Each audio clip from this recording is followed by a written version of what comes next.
बग़ैर किसी तमहीद के, बग़ैर किसी तशरीह के मैं अपनी तरफ से, मैं चीफ़ मिनिस्टर साहिबा की तरफ से, मैं सब की तरफ से हाथ जोड़कर मैं उस फैमिली से हम माज़रत ख़्वाह भी हैं और एहसास नदामत का भी शिकार हैं। जो कंसर्न्ड इदारे हैं उनकी तरफ से जो हुआ है ये नहीं होना चाहिए था। तो इन दोनों माँ बेटी के लिए दिल से जो है वो दुआए मग़फ़िरत भी है और उनके लवाहिकीन के साथ इज़हार अफ़सोस भी है। ये एक ऐसा हादसा है जो काश ना हुआ होता। और इसमें किसकी गलती है, क्या हुआ, इसके ऊपर आप ख़ुद चीफ़ मिनिस्टर साहिबा को सुन चुके हैं, जिसमें भक्कर चीफ़ मिनिस्टर साहिबा एक प्रोग्राम के लिए तशरीफ़ लेके गई थी। जिस रात ये वाक़या हुआ अगली सुबह कोई वो पहले से प्लान था, ज़ाहिर है उनको जाना पड़ा, लेकिन मैं उनके साथ थी उस विज़िट के अंदर। सारा वक्त वो जितनी तकलीफ़ का शिकार थी, जितनी मैं आपको अल्फाज में बयान नहीं कर सकती कि उनका तकलीफ़ का लेवल क्या था जो उन्होंने इस पूरे उसके ऊपर महसूस की। और ये वाक़या क्यों हुआ, कैसे हुआ, ये चीफ़ मिनिस्टर साहिबा के ज़बानी भी आपने सुन लिया है। जो उनका जो है वो एक मीटिंग उन्होंने हंगामी तौर पर अपने भक्कर से वापसी पर एयरपोर्ट पर बुलाई थी और एक तहकीकाती कमेटी भी चीफ़ मिनिस्टर साहिबा ने इस वाक़े के हवाले से बनाई थी, जिसको जो है ACS हमारे जो एडिशनल चीफ़ सेक्रेटरी साहब हैं वो इसको हेड कर रहे थे, जिसके अंदर जो मुख्तलिफ़ और मेंबरान जो हैं सेक्रेटरी CNW थे और बाकी भी लोग उसके अंदर मौजूद थे। उनसे जो है वो रिपोर्ट उन्होंने जो है वो 3 बजे तक मांगी थी और उसके बाद एयरपोर्ट के ऊपर ये मीटिंग हुई और उस मीटिंग के अंदर बरमला चीफ़ मिनिस्टर साहिबा ने जो तकलीफ़ का इज़हार किया, जो अल्फाज उन्होंने इस्तेमाल किए, वो उसको रिपीट करने की ज़रूरत तो नहीं है, लेकिन फिर भी मैं 1-2 बातें आपके साथ ज़रूर करना चाहती हूँ। जब ये और इसके अंदर मेरा भी एक रोल है, जिस रोल के हवाले से मुझे भी बहुत जो है वो सुनने को मिला और यकीन मानिए मुझे उस पे कोई किसी से गिला नहीं है, क्योंकि मैं इस हुकूमत की एक ज़िम्मेदार हूँ और हमारी सबकी जो है वो नालायकी की वजह से ये वाक़या जो हुआ कि एक दाता दरबार के इलाके में दाता दरबार की तौसीह के लिए जो है एक डेवलपमेंट प्रोग्राम चल रहा है और उस प्रोग्राम के अंदर चीफ़ मिनिस्टर साहिबा ने कई दफ़ा, अगर आपने उनकी मीटिंग्स को फॉलो किया हो, जब भी वो कमिश्नर्स, डिप्टी कमिश्नर्स के साथ बात करती हैं तो उनका एक बहुत ज़्यादा फोकस जिस बात पे होता है वो होता है मैनहोल। कोई मैनहोल खुला ना रहे, किसी के अंदर कोई जो है वो गिरकर जो है वो जान से ना जाए। और इसी उसकी पादाश में 2 पहले से जो DC हज़रात हैं हमारे, उनको नौकरियों से भी हटाया गया इन वाक़यात की वजह से। लेकिन हम शायद कुछ ज़्यादा ही केयरलेस लोग हैं कि बार बार कहे जाने के बावजूद भी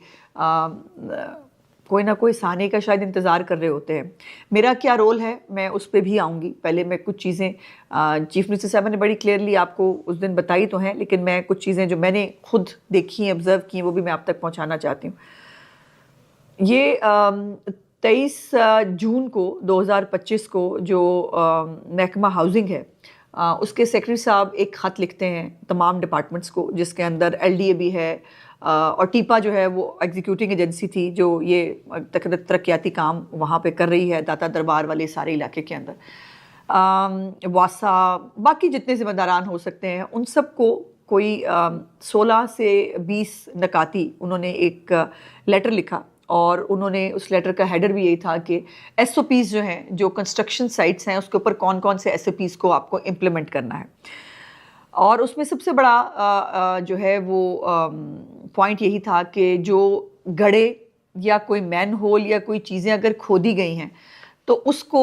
उस जगह को कॉर्डन करना और उस जगह को जो है वो वहाँ पर लोगों की हिफाजत को मेक श्योर करना आपकी ज़िम्मेदारी होगी। और यही नहीं हो सका। जिसके ऊपर चीफ मिनिस्टर साहिबा ने बहुत यकीनन सवालात भी उठाए। उनके सवालात बिल्कुल हक बजानिब थे कि उस जगह पर जो है वो कहा गया इंतज़ामिया की तरफ से कि जी वो हमने लगाए हुए थे बैनर और कुछ पोस्टर लगे हुए थे,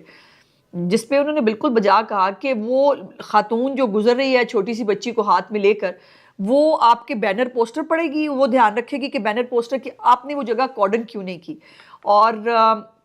जिस जगह ये तरक्याती काम हो रहा था वहाँ पर एक पार्किंग स्टैंड जो है वो बनाया गया था। हैरत की बात यह है, इसके ऊपर भी चीफ मिनिस्टर साहिबा ने इन्वेस्टिगेट करने के लिए कहा है कि जब एक जगह पे तरक्याती काम हो रहा है तो वहाँ पर पार्किंग स्टैंड क्यों था। बाय द वे, जब ये इन्वेस्टिगेट किया गया तो पता चला कि वो जो पार्किंग स्टैंड है उसको कोई ओन करने के लिए तैयार नहीं है। कोई महकमा नहीं मान रहा कि वो पार्किंग स्टैंड किस महकमे का है और वो किसने बनाया है। ये भी यकीनन जल्दी सामने आ जाएगा और इसके ऊपर भी किसी को जो है वो बख्शा नहीं जाएगा, मैं बिल्कुल साफ आपको बता रही हूँ। सो वो बच्ची जो है 7:30 तक की वीडियो जो है वो हमारे पास सेफ सिटी के कैमरों से मिली। और वो जो ये वीडियो है ये कुछ गज़ दूर जो कैमरा है वहाँ से मिली, चूँकि इस इलाके के अंदर जो तरक्याती काम हो रहा है उसकी वजह से वहाँ पर कैमरास भी नहीं थे और वहाँ पर प्रॉपर लाइट का इंतज़ाम नहीं था, जिस वजह से वो बच्ची जो है वो अपनी बच्ची समेत जो उस पर गिरी, जिसके ऊपर चीफ मिनिस्टर साहब ने बहुत मैं आपने वो खुद देख भी लिया है और उन्होंने इस बात को कहा कि ये जो कुछ हम ये गलतियों से हुआ है हमें इसको लोगों के सामने एडमिट भी करना चाहिए और लोगों को बताना चाहिए कि क्या हुआ है। सो जब ये सब वाक़या हुआ तो मुझे चीफ मिनिस्टर साहिबा ने जो है वो ज़ाहिर है हम देख रहे थे, हमें पता चला कि ये वाक़या हुआ है। चीफ मिनिस्टर साहिबा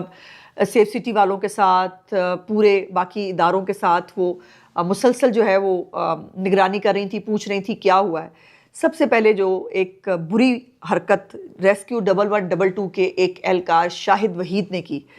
कि उसने एक वीडियो बना के भेजी कि जी ये मैं रिंग देखें, ये छोटा सा रिंग है और ये रिंग जो है ना ये इतनी छोटी जगह है कि यहाँ पर कोई गिर नहीं सकता और गिर के आगे जाने का तो सवाल ही पैदा नहीं होता। यहाँ पानी भी बहुत कम है, इसकी गहराई भी बहुत कम है, जो भी वो कह सकते थे। और वो ज़ाहिर इन्फॉर्मेशन मेरे पास आई, एक देखिए एक इदारे की तरफ से आई, मैंने वो इन्फॉर्मेशन आगे पास ऑन की, चूँकि ज़ाहिर है ये एक ऑपरेशन चल रहा था जिसके अंदर ये मीडिया के साथ ये चीज़ मुझे शेयर करनी थी। और जो है वो यही कहा गया कि जी ऐसा तो कोई वाक़या हुआ ही नहीं है, क्योंकि वो लड़की यहाँ गिर ही नहीं सकती, ये जो टायरी आगे नहीं जा सकता। और बग़ैर तहकीक किए, बग़ैर पता किए, बग़ैर उस बच्ची को तलाश किए रेस्क्यू 1112 के रेस्क्यू अफसर जो हैं शाहिद वहीद साहब, उन्होंने ये बयान दे दिया, मीडिया के सामने भी दे दिया, वो ऑन रिकॉर्ड भी हैं और मुझे भी भेजा गया कि मैं ये बताऊं कि ये सूरत हाल है। उसके बाद जो जब बहुत देर तक वो बच्ची जो है वो नहीं मिली और यही एक परसेप्शन क्रिएट हुआ कि शायद वो बच्ची गिरी ही नहीं है।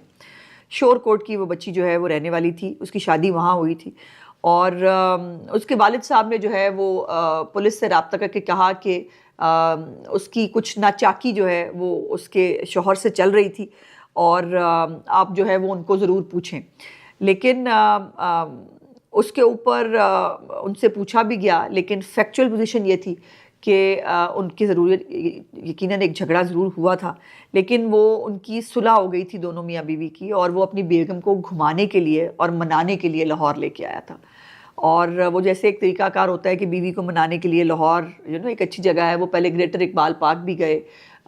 फिर उन्होंने दाता दरबार पे भी हाज़िरी दी और वहाँ से जब वो बाहर निकले तो ये एक तकलीफ़ दे वाक़या जो है वो सामने आया। और इस पे जो उनके वालिद साहब के इस बयान के बाद एक बेल्स रिंग हुई कि क्या वाकई ऐसा है कि वो बच्ची जो है वो नहीं गिरी है जैसे रेस्क्यू वाले कह रहे हैं। और उनके वालिद साहब के इस बयान के बाद तो क्या इसके अंदर कोई और कॉन्स्पिरेसी थ्योरी है। सो वो भी ख़बर मुझ तक जो है वो भिजवाई गई इंतज़ामिया की तरफ से और पुलिस की तरफ से। By the way SP city जो है वो भी इसके ऊपर ऑन रिकॉर्ड मौजूद हैं। उन्होंने कहा कि हमने इनको हिरासत में भी ले लिया है, इनका आपस में कोई जो है वो झगड़ा चल रहा था। तो जो खबर मुझे भेजी गई वो मैंने जो है वो मैंने